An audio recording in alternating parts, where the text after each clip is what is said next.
I'm not sure we can call it speak freely if Joseph after will edit the half maybe of that report. We trust Joseph's editorial policy, and we believe in the integrity of Joe's media outlets. So.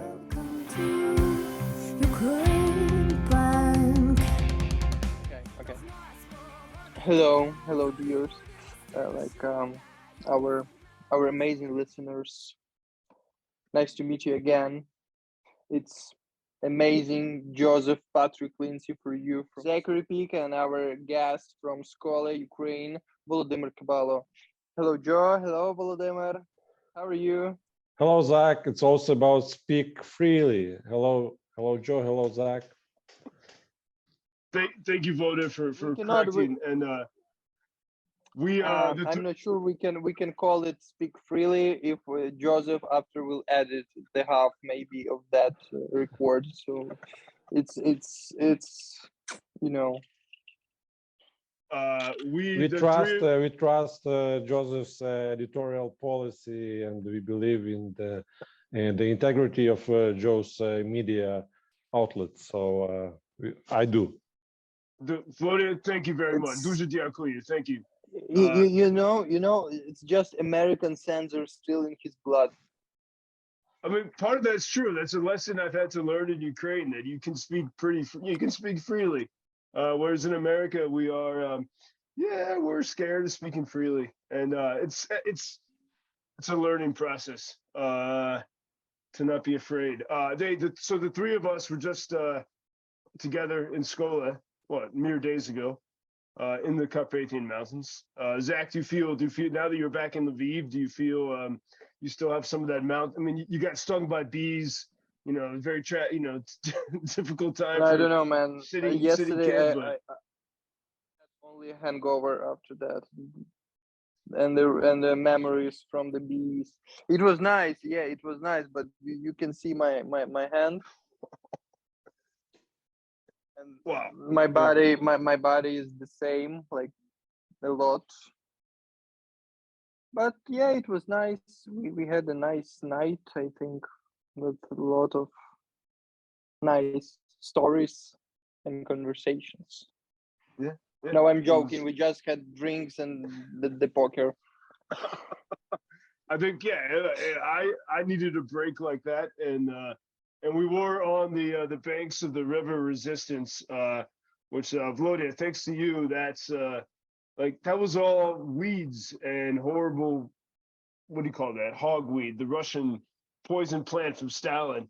And you cleaned that up. Bolshevik. Borshovik. It's an alien. It yeah, looks like an alien. Fucking communists.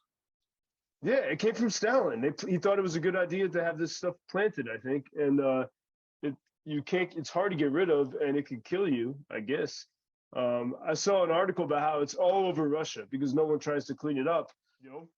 I have a question to Volodya about that place where we were with the banks, near the river. It was very nice place, like very nice area.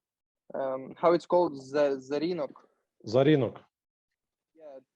Can you please tell us more about that place? Like, what's your part there, and what is going on there?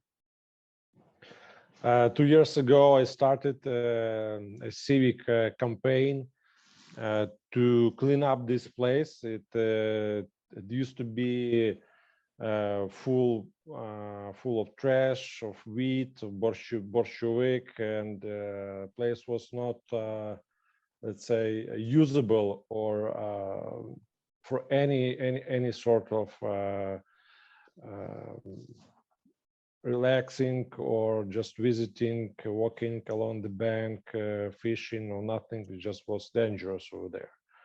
So I started cleaning up this, and this initiative just to clean up this territory resulted in the creation of a stronger civic movements here in Skola, and transformation of this project into civic social project.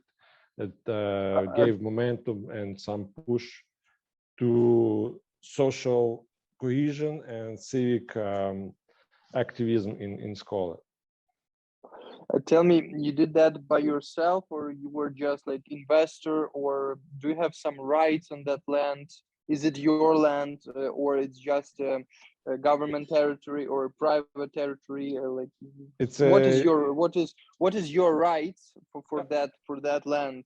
I Do you have have some rights on that or not? you and I and Joe, as any other citizen, has a right to walk there as anywhere else in Ukraine, as it's a municipal territory. I personally don't have any rights to that territory. I only am the head of the NGO, formal NGO that take care of these initiatives, and that's it. I started Only it, like volunteers, right? Exactly. I started by myself, and with my brother-in-law, we just took lawnmowers and started cutting grass, and just two of us. After that, we were able to engage more neighbors, more people, and started planning and holding this Toloka, yes, and more people can help Poloka, us. what's Poloka? Toloka, it's Toloka, yeah, go on, Zach. Toloka is that's mean that in one day, for example, on Saturday or Sunday, a lot of people like who live nearby meeting together in some place, and they're together like cleaning the area and making some good stuff in the parks, in the forests, or near the rivers, near the lakes, and others, or like near your house of your apartment, in the garden, like clean everything, like painting the walls and Toloka. Toloka? Toloka, yes. It's a Ukrainian idea, I guess, yeah? Like when I was in Kramatorsk and there was an air raid alarm and you're only a few miles from the Russians, it was a Saturday afternoon or Saturday morning, and there were people like cutting grass, like volunteers, and cleaning shit up. I guess that's Toloka. Exactly. yeah, but I'm not sure that in the East they know the meaning of that word, because it's very West word, I think, like West Ukrainian word. Volodymyr got me to join Toloka. Thank you, Joe, for volunteering at Zarinok. You did a great job. Thanks for your help. It was pretty much physical job, but still we managed to accomplish a lot over there. Volodya, about the Zarinok again, you said that you started 2 years ago, and so that means that 2 years now, it's like 2020, from 2020, yeah, for example, we have that amazing place in Skola like Zarinok, right? So I started that in May 2020, yes, and the picture you are seeing right now has been forming for years. We managed in the first couple of months, we managed to install the benches, the flag, and pretty much that. After that, that territory required sustainable and regular maintenance. You still had to cut the grass, to pick up trash, to expand the clean environment and the territory.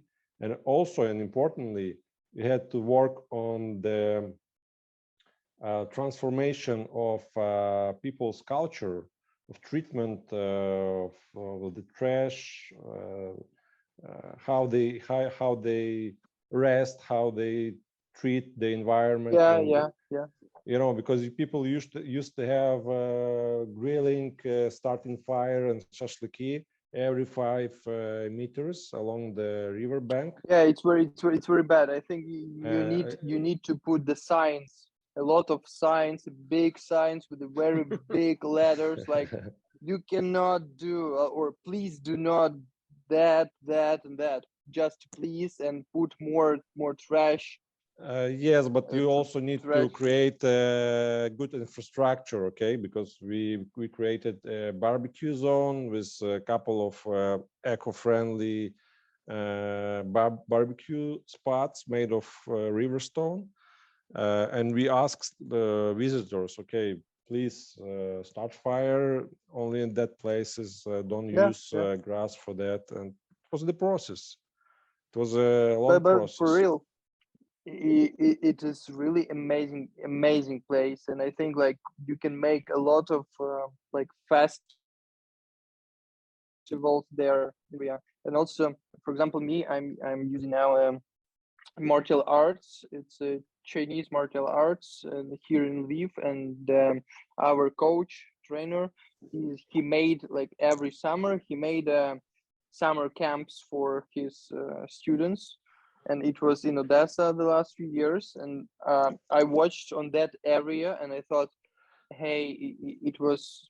I think it is amazing place like Exactly, Zach. for This is martial arts like summer camp. And exactly, I just imagine like 20 children or 30 children like making their martial exercises near the river in that Zach. area. You can Amazing. imagine more than 100 young women and men like working out karate at Zarinok. It was like 1 year ago, Yeah, and this exactly. And I think Zarinok, it's Zarinok, perfect place for yes, that. it's a place for recreation. It's a place to preserve unique environment, but it's also a place to for social projects and social cohesion, and also a place where people affected by war could also rest. People affected by war, meaning veterans, soldiers, IDPs, especially children, who can mentally recover also at that place. So this is our task as a volunteer group, among other things. Speaking Yeah, about and I Zarina. just want to describe for because it is Volodya. The first time I saw it was, I guess, sometime during the pandemic, maybe 2020, not long after you created this place, and I've never seen such green in my life. Like it, well, there was kind of a drought now, but when I first saw the grass, and you're watering the grass every day, like the grass incredibly green, and then across the river, you see the mountains are beginning, and so many different shades of green. Like more than I've ever seen in Ireland. I'm like, that's why I love that place. It's how green it is, and then the river is an amazing place to, yeah, just to jump in the water and feel refreshed. Yeah, I just want to a little bit correct you because you said that I created that place, but the people, the community itself created this place. The unique value of this project that we were, our volunteer group, were able to engage different people, neighbors, business, different social and age groups, also government, okay, media, even media, engage in this process in different way. For example, Nationalny Park, National State Enterprise, Skolivsky Beskidi provided logs for our benches. Another enterprise, private enterprise, help us further work with that log and cut it in the right shape, okay? Another company help us transport. Volunteers painted these benches, and so on and so forth. So many people, many stakeholders, if you want to say, have been engaged for the past years and are co-creators of this place. And we also say, let's create this place, public place, Zarinok, together. And to this year, you can see new volunteers at Zarinok. You can see young people who become co-owners of this place. For example, they initiated a project to install lights, night lights at the volleyball court, so they'll be able to play longer hours volleyball at Zarinok, and becoming a magnet for young people to be there and spend their time and play sport and socialize, especially the hard time that we have war this time. Maybe you can forget about war just for a couple of hours when you had the Zarinok, for example. Can you tell us, please, about the name Zarinok? What does it mean? Zarinok means Zarikoyu, across the river. Everything about that place to me is an example of what Ukrainian democracy is. Like, it's people, like, you didn't have to get permits from the government and all that stuff. You just did it on your own, got together volunteers, and even like the kids that have to play volleyball there, you help train them to take care of it, but they take care of it. They take ownership of it without being told what to do. And it's citizens working together. It's like, it's real Kozak Ukrainian democracy. And it's everything that Ukraine stands for, and that's under threat right now. So it's one that's another. I mean, I love the place because it's a beautiful place to recreate, but also because of what it means for Ukraine. And you see this in other places in Ukraine, but I think this is my favorite microcosm of Ukrainian democracy. Yeah, it's really cool place. Volodya, the last question from me. When will you become a mayor of Skola? I already told the answer to Joe, I think, a couple of days ago. Maybe after I retire, I will run for the mayor or something. Because I think you have enough power now, while you're young and smart and like really powerful, and you want to do something for that land. I think you have to make that decision to become a mayor and to make like more and more and more and more. Yeah, like Zach, make of listen. that place a really fantastic place I think with a lot of tourists and. Yes, I think I can contribute to the development of the community of Skola and Zarinok itself. Whether or not I am a mayor, for example, but my idea is that I want to multiply this project, multiply this story, and spread this best practice across Ukraine, especially the time when you need to rebuild the country. And I want to help out more communities, more regions across Ukraine. Maybe one year, one day, I will become to this idea. But now we need to focus a little bit wider across Ukraine. Killed me with that answer. Zach, so, and everyone listening, Volodymyr, works for the Council of Europe, but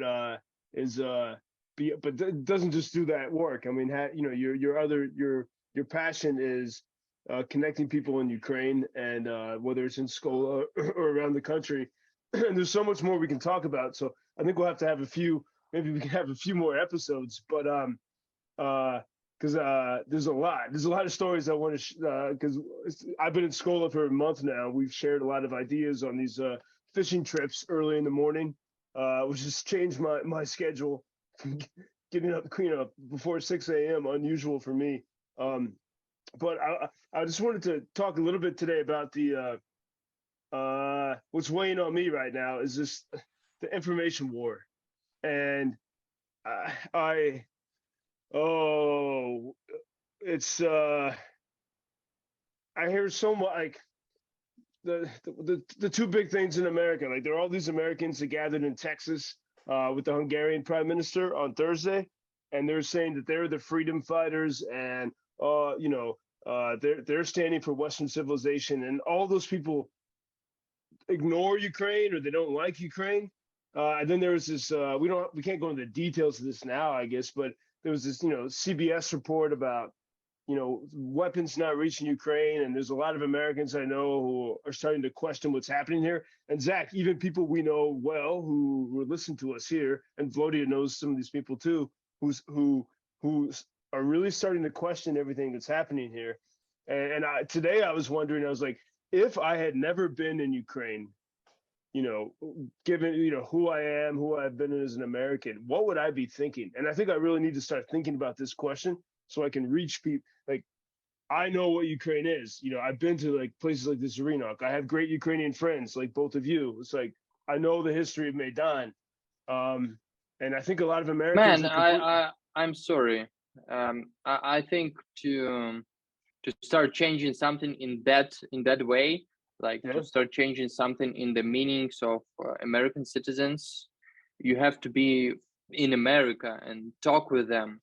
You have to talk with them. You have to have meetings there. You have to make content there about the Ukraine, about what you have seen here, what you have heard here, about the people you met here. You have to talk about that in the USA, not with the USA from the Ukraine, because it's mean you're talking only in one way, like without uh, Uh, Zach, back connection. You I have to talk with them personally. partially I don't agree with you because Joe is here, but he, let's say, mainstreams his media coverage in some way to the United States, let's say, and tries to convey messages out from here. But back to your question, Joe, I think that we should look at this question of what forms public opinion in any country, not especially, it's not specifically in the United States nowadays. I think this is media and oligarchs who control media, partially may control media, or politicians who want to direct specific narratives about a specific country or event or so on. So I think this is the question. This is number one. A couple of days ago, I came across a video made by a journalist in Serbia, and he was questioning random people in Serbia what they think about Ukraine. We know Serbia, okay, we have our attitude, our opinions about this country. We know the position of the leadership, the government, and so on. But he asked a lot of people, different ages and so on. The average answer was like, Ukraine is very corrupt. Ukraine is a poor country. Ukraine started this war, and so on and so forth. This was the answer of Serbian people. So yes, we can also try to look into the average answer of the American or French people and so on. But honestly, I don't know. I don't know what they would think, because I don't know the media environment and what's the narrative over there in the United States. Maybe Joe knows better, let's say, whether this CBS and Amnesty International reports made an impact or had great coverage. So the outreach, how wide the outreach is in this kind of story, let's say. Of course, nowadays media hunt for some scandals or some big events, just because, for example, war in Ukraine, our war for freedom is no longer interesting, like for media outlets. About the people, and you said that most of people think that Ukraine were corrupt and other shit. I'm working now with the Netherlands television, radio, broadcasting company, and the Netherlands, the government, the television, the media, the people there also thought the same about the Ukraine. And you remember that Netherlands, it was one of the country who said, no, it's a bad idea to open the doors for Ukraine to European Union. But a few weeks ago, I think 2 or 3 weeks ago, I was in Kiev, and the Prime Minister of Netherlands was here, and he was in the Kiev region, in that cities like Bucha and Irpin. He had a meeting with the president, and he was speaking with our people. He was speaking also with his Netherlands television in Kiev, which I'm working with. And after that meeting, he came back to Netherlands, to Amsterdam, and they made a lot, like much more for Ukraine. They changed their opinion about that. And I think if the government like will be more smart or not so stupid, like Serbian, for example, they will stop working with Russians and they will come here. They will talk with our governments. They will see everything around. They will change their like the government opinion, and after that, the media opinion will change, and after that, the civil like people in that country will change the same. So to change that, we have to like to meet them here and also to talk about that there. This difficult situation, this issue, let's say, we should think about our target audience, who we need to, let's say, influence or change opinion of what people. I think media, journalists, especially from the West, are these people, from the United States, from European countries, from the European Union, because they are forming this this environment, this bubble, information bubble about Ukraine. Yeah, exactly. And intentionally or not, they are forming and directing this or those narratives. And of course, we should work with these people. We should work because many of those good journalists, they have some stereotypes, and these stereotypes were influenced and formed, let's say, by influenced by external factors, or even Russia, for example, for many countries, many centuries and years. Let's. I want to talk more about this idea later of how yeah, we tell I the think stories. I think we will make the meetings like that, like more this week. Yeah, I think. I hope. Because like, and like the idea that both of you had of reaching the media, maybe that's better to focus on that. And like I have this, as I was saying, I was telling you my Chuck Norris starvation story to the Chicago audience, and I've had that. No, first, I'm sorry about the Chuck Norris. First, you have to tell them the Michael Obama story, first of all, and after the last, okay? we have to malu pa malu. But that's it. Like I can tell because I've been loyal, like I've been on this show every single day since the war started, pretty much. Like the audience is loyal, right?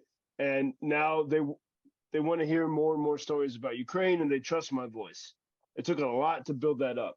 I would like to be able to do that in other places. And then when I hear these American conservatives and the Prime Minister of Hungary gathered in Texas saying that Hungary is the Texas of Europe, and I'm thinking, I have thought that Ukraine is the Texas of Europe ever since I've been here, because it's like the freedom place of Europe, and they just are saying this shit. No, Ukraine is more like a Florida of Europe. No, wait. I don't like Florida, so I don't like that.